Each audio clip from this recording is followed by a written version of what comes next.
Welcome to Larry's Electronics Lab. Check us out on YouTube.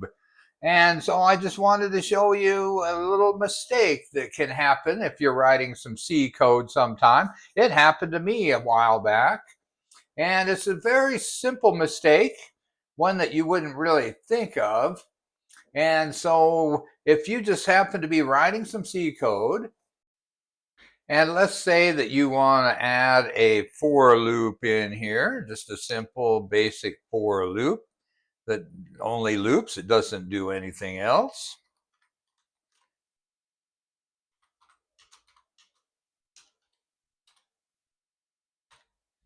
And so you want it to loop a certain number of times here.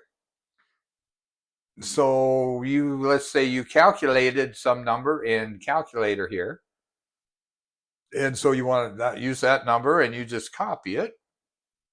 And you're all concentrating about code and stuff. So you're not really thinking about the comma. And you finish it off here and you're not going to do anything. So you just terminate with semicolon. So your intent is for it to loop 10,200 times, right? But that comma shouldn't be there, right?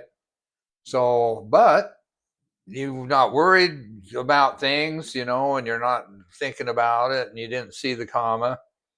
And so you compile it and see, it succeeds.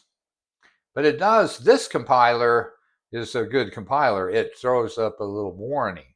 But not all compilers do it. My embedded compiler doesn't do it. And that's where I made the mistake. So it compiles, and so you think everything's good, and then you go to execute your program. So it's what happens when it sees the I is less than 10, that's the normal expression, but then it sees the comma and it's like, oh, it's a two-part expression. So then it discards the first before the comma, and then it just, there's 200 sitting there. So 200 is a non-zero number, so it's just considered true because it's just a number sitting there. So the expression is always going to loop. It's always true, and it's always going to loop.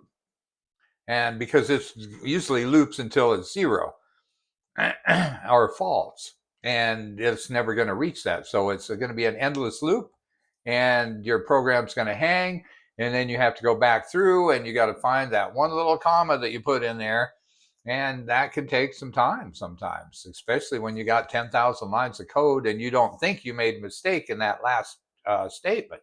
So that's the way it works. I mean, that's what we do in the lab. We make mistakes and figure out what happened.